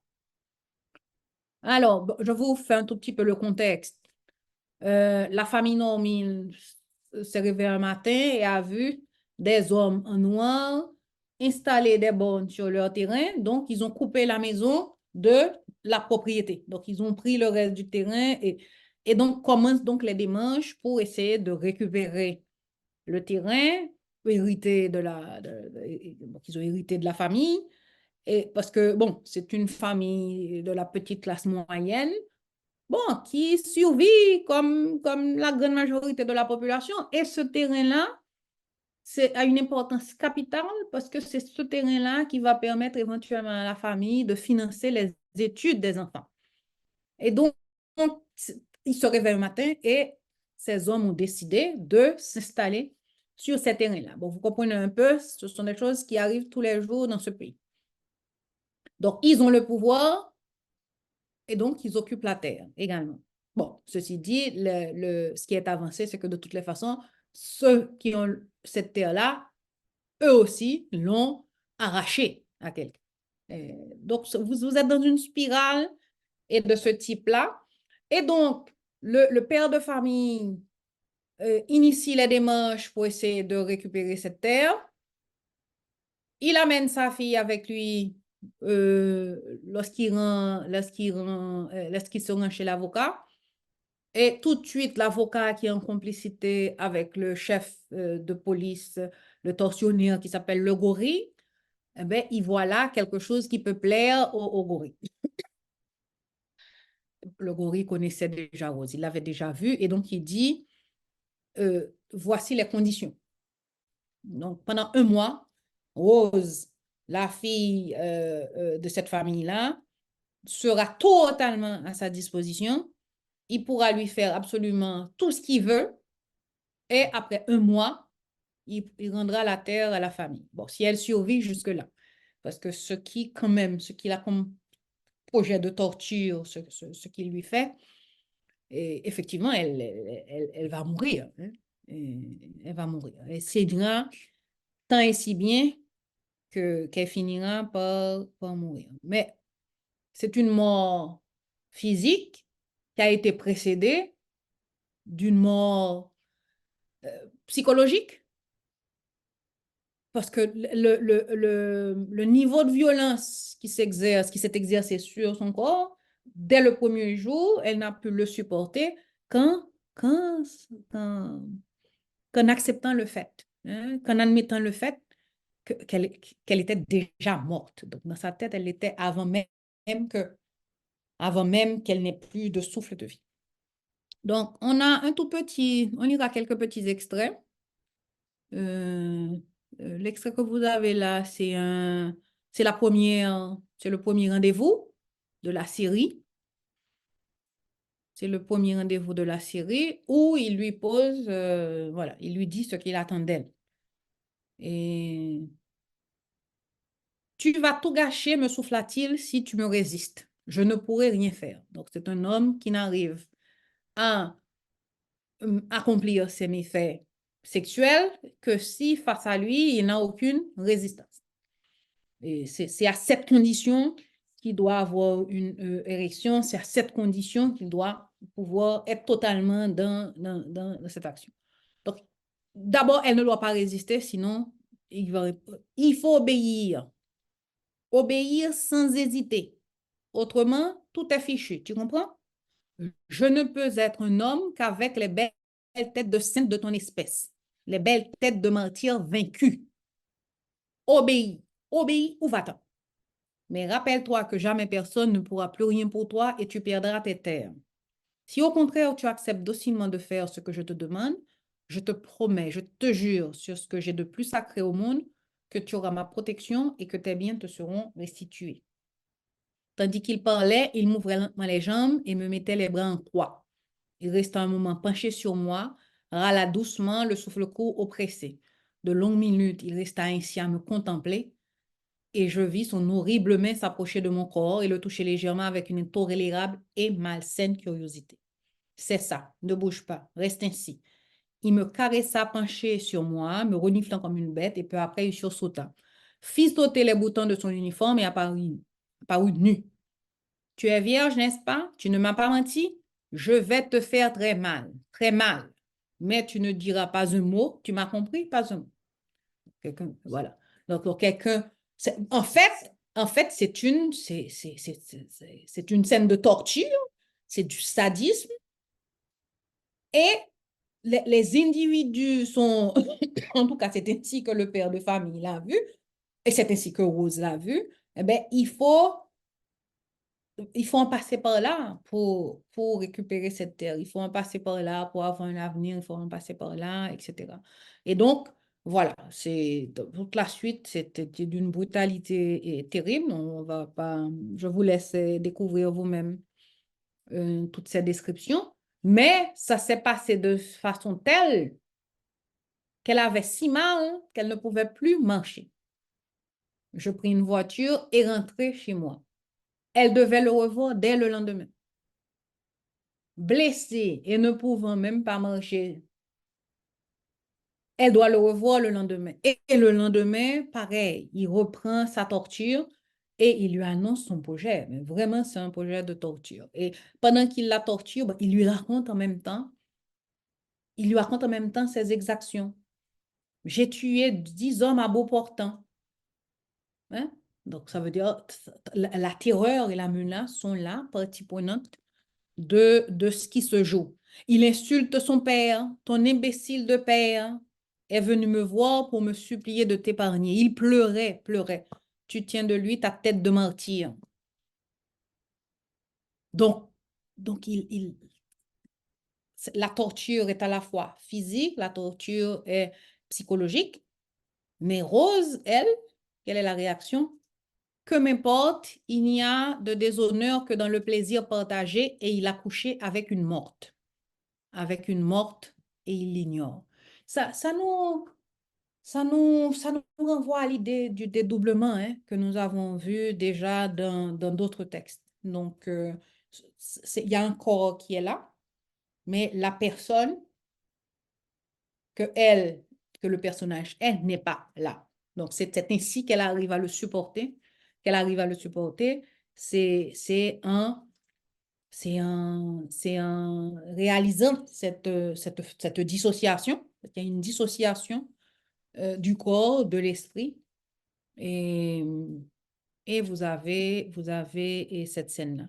Et bon, en tout cas, il fallait que vous ayez quand même une idée. Et, dans Saison sauvage, c'est plus ambigu parce qu'il n'y a pas autant de violence, il y a chantage pour que ce type de relation ait lieu, mais en même temps, il y a une volonté de séduction.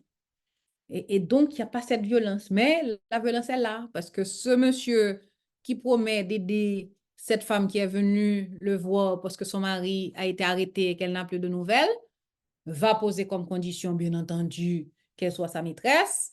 Et une fois qu'il est dans cette maison, qui fait traîner la chose, qu'on n'a pas de nouvelles, qu'on n'arrive pas à avoir de nouvelles, eh bien, il va en profiter pour entretenir, pour agresser, entretenir des relations avec l'adolescente de 15 ans et le fils de la dame. Donc, c'est tout le tissu familial qui est pris dans cette spirale de violence. La mère, la fille, le fils, tous sont pris tous sont pris dans cette spirale. Je soulignerai également très rapidement, est-ce que j'ai un extrait pour ça? Non, ça, je n'ai pas mis d'extrait parce que je savais que on aurait... Oui, le temps nous fait la guerre.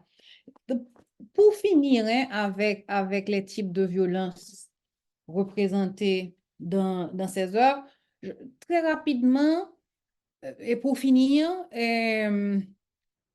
je vais très rapidement considérer les œuvres dans lesquelles les violences sexuelles se réalisent dans l'espace public. Pas dans l'espace public à n'importe quel moment, dans l'espace public au moment de réjouissance populaire. Par exemple, au moment du carnaval. Et dans la littérature haïtienne, il y a quand même beaucoup d'œuvres, pas mal d'œuvres qui mettent en scène, qui représentent les violences sexuelles au cours des réjouissances populaires. Et ça, c'est quelque chose d'assez significatif.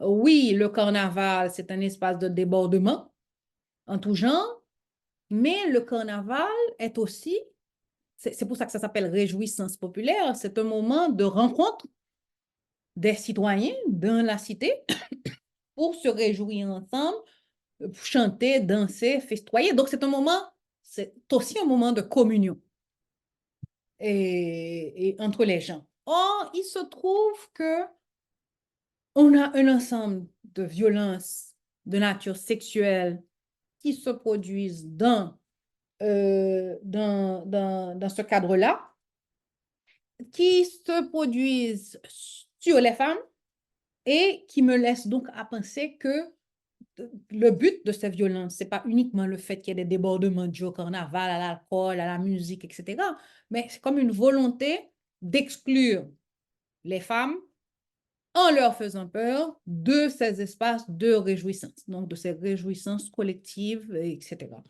Et je citerai l'un des tout premiers textes où moi j'ai lu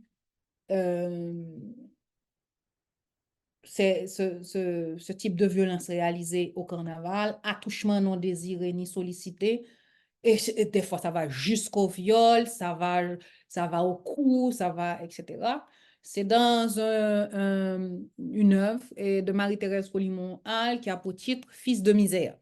C'est un texte qui date de 1974, je crois.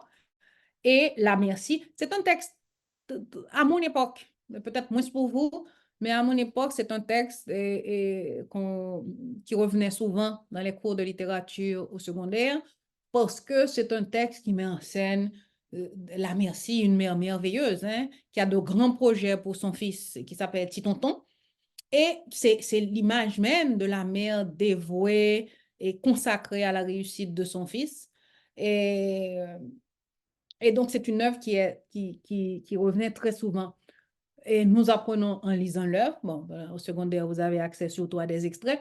Mais quand j'ai lu l'œuvre par la suite, dans son intégralité, vous apprenez que Titonton n'a pas été le premier fils de la Merci.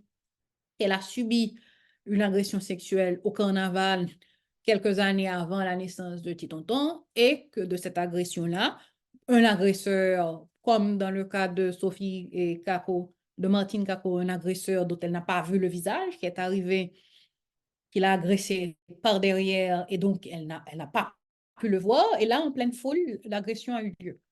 Il en est né un fils qui est décédé, etc. Donc, c'est beaucoup de viols de ce genre qui ont dont un élément du traumatisme, c'est la naissance d'un enfant. Hein, parce que la présence d'un enfant rappelle constamment au personnage ce qui s'est passé. C'est pas déjà que vous ne pouvez pas l'oublier, mais quand il y a une trace, c'est quand même encore plus difficile. Autre scène un roman qui est construit autour. Fils de misère n'est pas construit autour de cette violence. Elle est là, elle occupe une place importante, mais elle n'est pas construite autour de cette violence. Mais il y a une œuvre qui a eu énormément de succès dans la littérature haïtienne, c'est La Marginale de Margaret Papillon, qui a été publiée au début des années 1980. Et dans La Marginale de Margaret Papillon, l'histoire est construite autour de ce viol. Et pareil, au carnaval.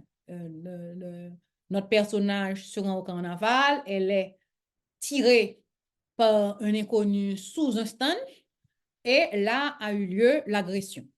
Pareil, un enfant né, elle va tomber enceinte, les parents la feront, c'est de la petite classe moyenne, elle part, elle laisse Haïti, elle décide de garder l'enfant, elle a une croyance extraordinaire en Dieu qu'elle exprime de cette façon-là, elle ne va pas avorter, elle garde l'enfant, qu'elle aime, un enfant qu'elle aime de tout son cœur, et cette femme vertueuse, etc., reconnue, et trouvera la possibilité de construire d'autres relations, plus tard, se marier, et son fils, c'est un enfant charmant, aimé de tout le monde, etc. C'est une œuvre qui a eu énormément de succès et qui a permis de faire connaître Margaret Papillon. Mais ça a été réédité une fois, mais on ne le trouve plus nulle part. Donc, il faudrait peut-être qu'ils pensent à ça. Et, parce que Margaret Papillon, vous la connaissez beaucoup plus pour la légende de Quisqueya, qui a été portée sur scène, jouée dans toutes les écoles, etc., et les écoles de danse en particulier. Mais La Marginale, c'est par La Marginale qu'elle s'est fait connaître. Et pour l'époque, c'était quand même une œuvre très courageuse, puisque ça portait autour de ça. Et ce n'est pas une thématique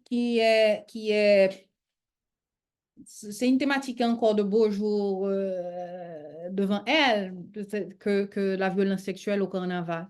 Récemment, a été publié un recueil de nouvelles qui a pour titre Regarde-moi nu. L'auteur, c'est Faudeline Louis. Et dans ce recueil, il y a une nouvelle qui a pour titre Chant de bamboche, chant d'espérance, et où on retrouve exactement c'est le même schéma.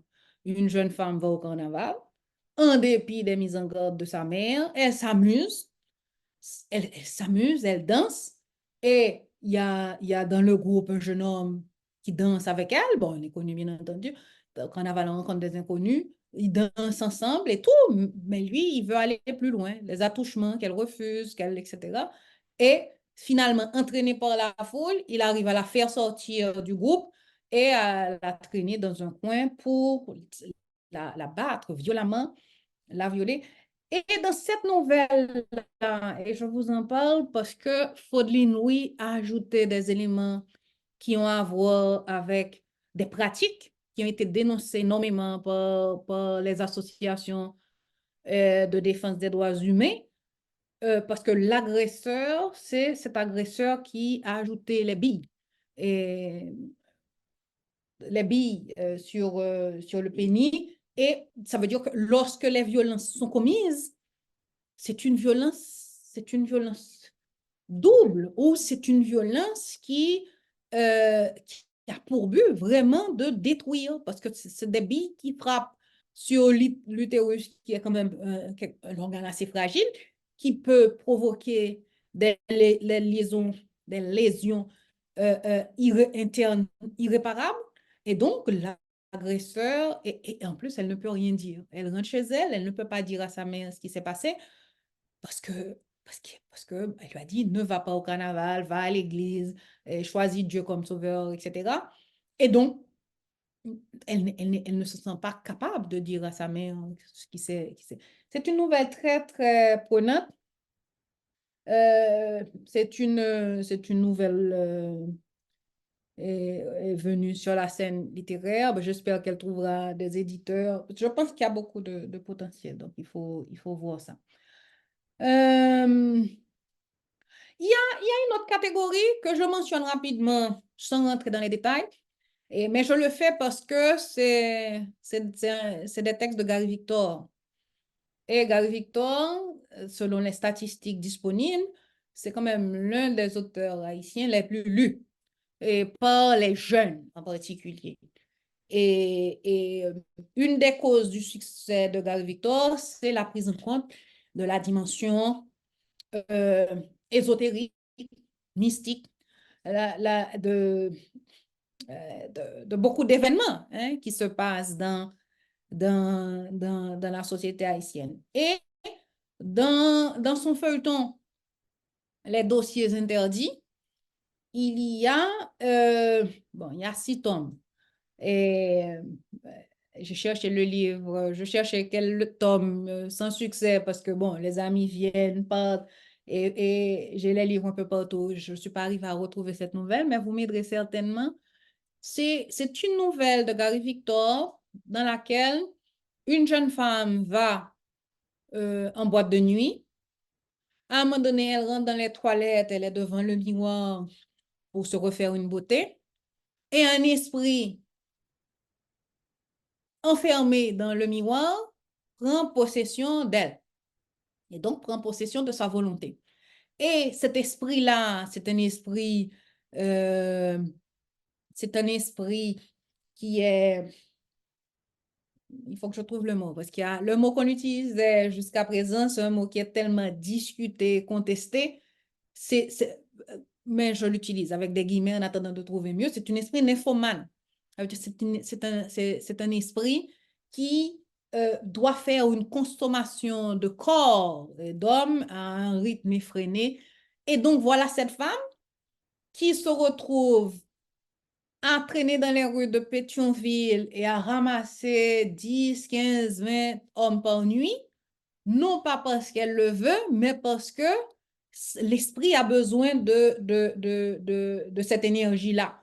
Et donc, c'est son corps, mais son corps ne lui appartient pas. Pas plus que les corps des jeunes filles qui subissent la vérification, pas plus que les corps de ces femmes qui sont obligées d'avoir des relations avec leur mari parce que c'est le devoir de sexe, pas plus que, etc., etc. Donc, c'est une nouvelle très, très intéressante, mais voilà, qu'est-ce qu'on fait de mon corps? Qu'est-ce qu'on fait de mon corps? Qu'est-ce que le surnaturel fait de mon corps? Qu'est-ce que des esprits maléfiques, des esprits, etc., peuvent faire du corps? Donc, ça, c'est tout fait que c'est intéressant parce que c'est pas...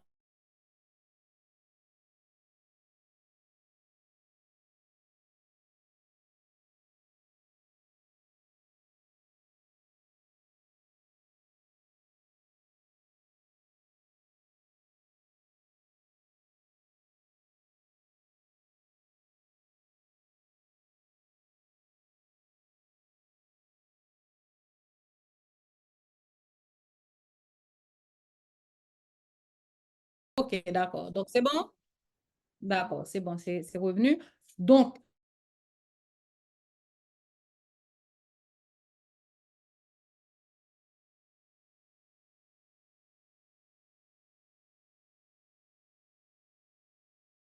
le sensation de bas qui n'est pas voulu, pareil, hein, c'est comme un dédoublement. Il y a une occultation, elle a oublié hein, son passé, etc. Et nous avons d'autres personnages de Mère Maquerelle, dans Rue des Pas perdus de Lionel Trouillot. Nous avons les prostituées dans Les Immortels de Mackenzie Orsel. Nous avons... Donc ça aussi, c'est une représentation des violences sexuelles, bien entendu, quand la prostitution est forcée, contrainte, et pas beaucoup de facteurs, hein. Soit parce qu'il y a quelqu'un qui vous oblige à le faire, soit parce que les conditions de vie que vous font la société vous laisse très peu d'options. Donc, à ce moment-là, c'est considéré également comme une activité réalisée sous contrainte, comme une activité forcée. Il y aurait énormément de choses à dire encore. Je pense au Cœur de nouvelles de Chantal Quénol et Si ma ville m'était comptée. Et dedans, il y a également des nouvelles de petites filles. De petites filles. Laissez-moi. Par contre, ça, je veux vous citer le titre de cette nouvelle de Chantal Quénol, parce que je l'ai fait lire à une ado qui a eu une réaction assez violente. Et parce que c'est, bon, c'est faire, vous permettre quand même de voir ce qui se passe autour de vous. Mais, alors oui, alors, la nouvelle a pour titre Légende urbaine. Hein? Légende urbaine de Chantal Quénol, et ça te trouve dans le recueil Si je comptais ma ville, qui a été publié en 2020 et aux ateliers jeudi soir. Donc, Légende urbaine, donc une petite fille de 13 ans à laquelle sa mère annonce qu'il est temps pour elle d'entrer dans la vie. La mère est une prostituée. Elle va mettre également sa fille sur les trottoirs et cette petite fille ne va pas revenir de sa première nuit, de sa nouvelle vie, parce que malheureusement, elle est tombée sur de toute façon, c'est un pédocriminel. Hein? Il choisit une enfant, mais en plus, la petite choquée par les événements vomit et il la tue à coups de poing. Et c'est une nouvelle assez terrible. Hein? C'est une légende urbaine parce qu'il y a cette femme qui, de la nuit, durant toute la nuit, jusqu'à l'aube, crie le nom de sa fille dans la ville de Port-au-Prince. Et la narratrice cherche à savoir ce qui se passe. Et on lui raconte que voilà la légende de cette femme qui a perdu sa fille et suite à son entrée dans cette vie qui est celle de sa mère. Donc ça, c'est un recueil extrêmement, oui, bon, intéressant à lire aussi, mais c'est éprouvant, c'est éprouvant. Mais pourquoi c'est éprouvant? Qu'est-ce qui est mis en jeu? Qu'est-ce qui vous traverse? Qu'est-ce qui suscite de l'inconfort? Qu'est-ce qui suscite toutes les réactions émotionnelles que nous avons face à ces fictions. J'ai pris le soin, quand j'utilisais des notions, expressions, concepts que l'on retrouve dans le domaine de vous dire la définition, d'accord? Mais je suis restée beaucoup plus centrée sur les textes, sur les œuvres elles-mêmes, de façon à vous permettre de voir comment les auteurs mettent tout ça en musique. Et c'était le but. Moi, j'espère que la prochaine étape, et parce que c'est ce sur quoi on va pouvoir vérifier la réussite du séminaire, je pense que la prochaine étape, c'est d'aller vers ces textes. Et il faut vous procurer les livres, il faut les lire, parce que sans ça, je ne vois pas comment vous allez arriver à construire cette empathie-là, qui doit amener à la curiosité et donc qui doit vous amener à une meilleure compréhension, à une meilleure saisie de la question des violences sexuelles. Donc, je vais m'arrêter sur ces mots et je vous remercie d'être resté avec nous durant 3 jours, une bonne centaine de personnes pendant 3 jours. Et dans ce contexte, dans ce pays, c'est énormément de volonté, c'est énormément d'intérêt. Et je remercie Neges Mahon de m'avoir permis de mettre en musique des notes, des réflexions éparpillées à droite à gauche pour pouvoir construire la maquette de ce séminaire. Et je vous remercie et je passe la parole à Marie-Lunix Ogla. Mon hôte, Merci, Neges Madame Mahon. Alexis. Négativement, on remercie la professeure Alexis pour ce séminaire très intéressant. En fait, et je vous rappelle que c'était notre dernier séminaire et c'était le dernier séminaire du cycle de formation en études féministes, genre et sexualité. En fait, je rappelle aux personnes qui répondent aux critères qui étaient établis pour avoir le certificat. Ces personnes seront contactées très bientôt, pour les suites nécessaires. Et négativement, on remercie également la Faculté sciences humaines pour ce partenariat et le Black Feminist Fund pour son soutien. Et Je vais merci juste à ajouter. vous. Oui, dis. Il y a une question, donc la bibliothèque, c'est la Bibliothèque francophone des Amériques. Donc, vous pouvez vous inscrire dessus et ces ouvrages qui sont difficiles à trouver en Haïti, certains sont en prêt numérique. Et sur cette bibliothèque, je réponds à une dernière question et c'était ça. Merci d'avoir pris le